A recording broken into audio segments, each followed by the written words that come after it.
Olá, bem-vindos ao programa Professor Menino Responde. Eu sou advogado, professor de Direito e estou sempre com um tema aqui importante para a sociedade. Hoje nós vamos falar de multas de trânsito. E aqui nós estamos com o advogado, o Dr. Roberley Smolarski, que veio dar uma entrevista, ele é aqui de Canoas, especializado nessa área, sobre multas, e vai dar aqui para a gente aqui dicas, falar sobre recursos, sobre habilitação, sobre instâncias de recurso, como é que funciona isso, né? Eu vou começar perguntando para o Dr. Roberley quais os tipos de categorias de habilitação, doutor?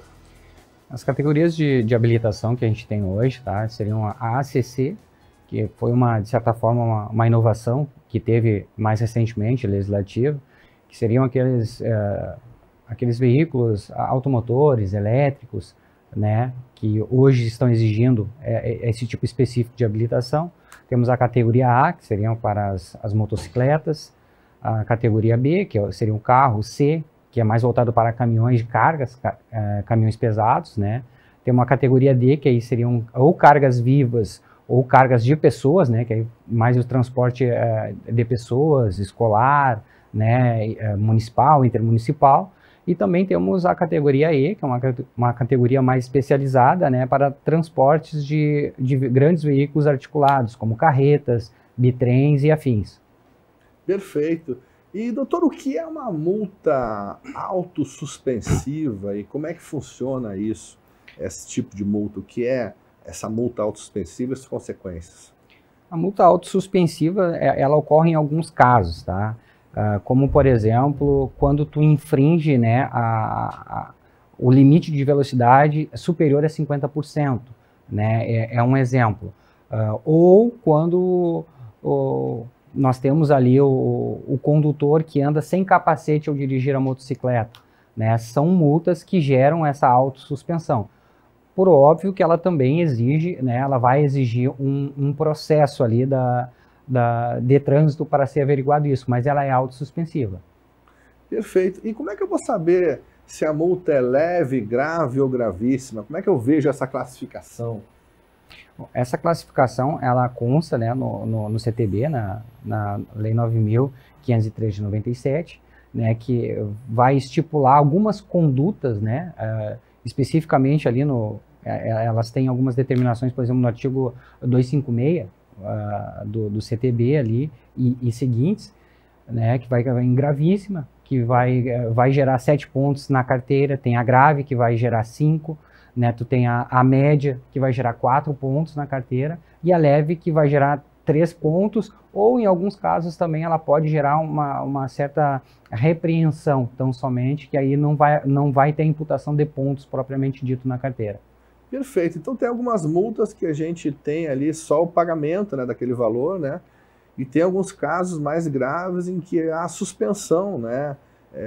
A pessoa tem uma suspensão do direito de dirigir, né?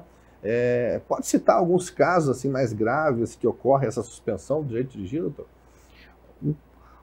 Tem crimes de trânsito, né, que vão acabar impactando esse tipo de penalidade. Né, um dos mais conhecidos e que, né, a gente vê de forma mais corriqueira aí, é a questão do bafômetro, né? A pessoa está dirigindo sob efeito de álcool, ou dependendo do aparelho que for ser feita essa perição. Nós temos também a questão hoje mais recente da questão do uso de psicotrópicos, né? Isso vai gerar, né, uma suspensão, né, de forma automática, né? Retém a habilitação e posteriormente vai ser instaurado aí um procedimento para que se tenha essa averiguação, né, para que se possa aí também dar, né, resguardar o condutor para que ele possa exercer ali o seu direito de defesa e de justificativa. Doutor, como é que funciona? Nós temos duas esferas de recurso, né? Nós temos o recurso administrativo, que pode ser feito, e aí nós temos também o judicial. Como é que funciona o administrativo, o judicial e as diferenças deles?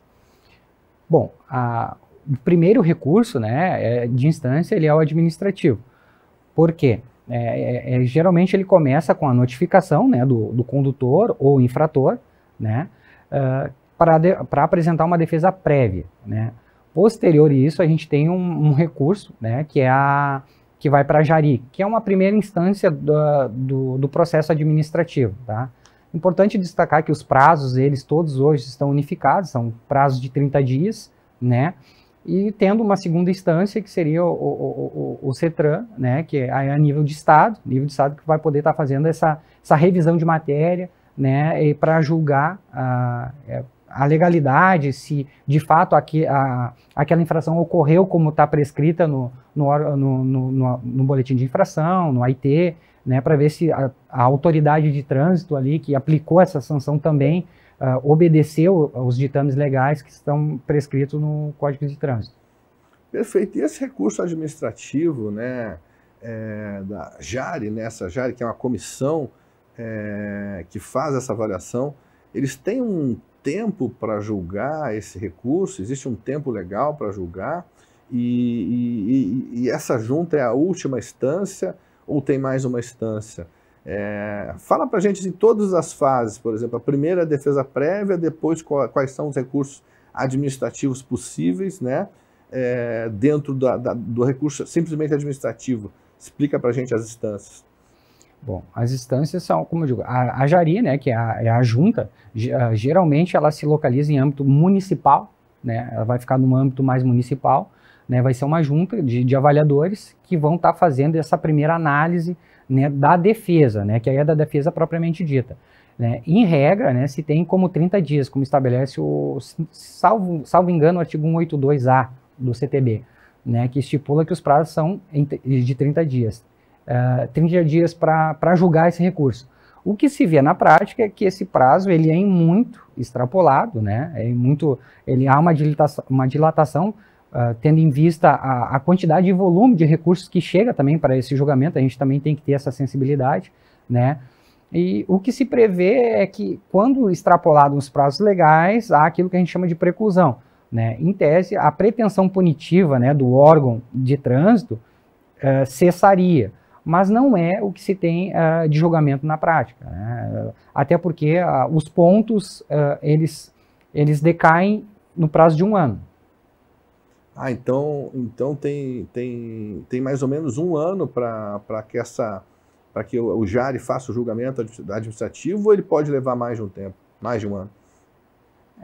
Poder levar mais, em alguns casos isso até ocorre, mas via de regra se fica nesse 1 ano para se ter algum tipo de decisão que pode ser aplicada ou não, porque ainda cabe o recurso à segunda instância, né? Cabe recurso da decisão da Jari. E qual é esse órgão de segunda instância? É o CETRAN, é um órgão estadual. É o CETRAN, é um órgão estadual que vai estar fazendo essa reanálise, né, do conjunto probatório, né, dessas peças de defesa e da notificação propriamente dita, que vai estar ali estabelecendo, né, critérios para dizer se houve ou não essa infração, se ela vai permanecer, né, sobre a sanção sobre o condutor. Perfeito. Doutor, se eu fiz todos os recursos administrativos, perdi todos, eu ainda posso fazer o judicial? E como é que funciona o judicial? Quanto tempo leva, mais ou menos? O judicial, o judicial ele tem algumas peculiaridades, né? Todo o direito que ele é atingido ou que ele é tolhido, ele cabe, né, à esfera judicial fazer essa análise quanto à legalidade dessa sanção ou não, se o processo ou o procedimento ele obedeceu os ditames legais. Né? Importante destacar que tanto o processo administrativo quanto o judicial, né, cabe a eles, né, o direito, né, daquele que está fazendo o recurso, que está recorrendo, tá, o devido processo legal, seja administrativo, seja o judicial. Né? Na justiça, o que geralmente se faz é justamente isso. A gente não adentra o mérito administrativo, mas o que tu faz é justamente ver se a sanção imposta, ela corresponde, ela está correta àquela infração em tese cometida, ou se houve alguma ilegalidade nesse processo que vai fulminar, que vai contaminar esse processo e, portanto, né, tornando ele nulo e inválido de pleno direito. É complicado, né? Porque, por exemplo, quando você tem um equipamento eletrônico, né, que tira lá uma foto que você está lá 200 por hora, aí tem uma prova ali registrada oficial contra você, né?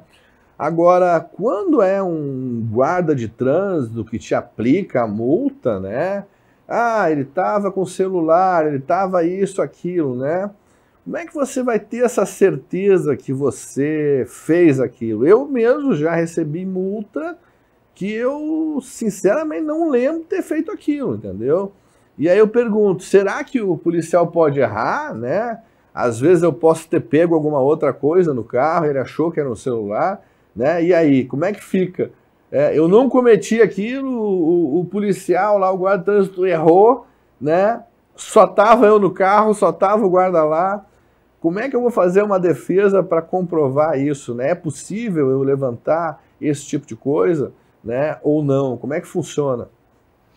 É bom lembrar que o agente de trânsito, né, ele goza de fé pública, né? Então, tem essa presunção, essa autopresunção de veracidade. Porém, contudo, todavia, entretanto, a gente tem que lembrar que o agente de trânsito, a autoridade de trânsito, é também um ser humano, então ele é passível de cometer erros, sim. E isso, muitas das vezes, a gente pode fazer tendo mais uma pessoa no carro, então, portanto, tu tem uma testemunha que pode corroborar a tua tese de defesa, né, e auxiliar nesse julgamento. Dizer, houve um equívoco, as coisas não ocorreram da forma como foram descritas. Outro ponto que comentaste muito bem é essa percepção, ou a falsa percepção do agente de trânsito quanto a um fato que ele entende que esteja ocorrendo ou que tenha ocorrido e que na verdade não foi assim. Então isso tudo a gente junta elementos, junta provas, muitas vezes filmagens propriamente dita, né, de que não ocorreu assim. Outro exemplo, né, que se tem a questão da clonagem de um veículo. Clonaram a tua placa. Bom, tu vai ter como provar que tu não estava naquele local, que tu estava num outro local, tu estava trabalhando, estava compromisso, e vai fazer esse conjunto probatório, né, para demonstrar para a autoridade julgadora que aquele IT, o que está descrito, aquela infração ali, não foi tu que cometeste, portanto, não há razão de aplicação de sanção. Perfeito, muito bom. Eu vou agradecer a presença aqui do Dr. Roberley Smolaski, advogado aqui de Canoas, especialista nessa área de trânsito. Realmente, às vezes a gente é injustiçado e tem que recorrer, né? Acompanhem nosso programa pelo Facebook, pelo Instagram, também nas redes sociais, lá no YouTube e o nosso telefone, WhatsApp para consultas, 519962-262. Você pode mandar sua dúvida lá que eu tenho atendido todos os telespectadores. Obrigado, Roberley. Muito obrigado, agradeço a oportunidade. É sempre uma satisfação rever o nosso grande mestre. Muito obrigado. Um grande abraço e até a próxima.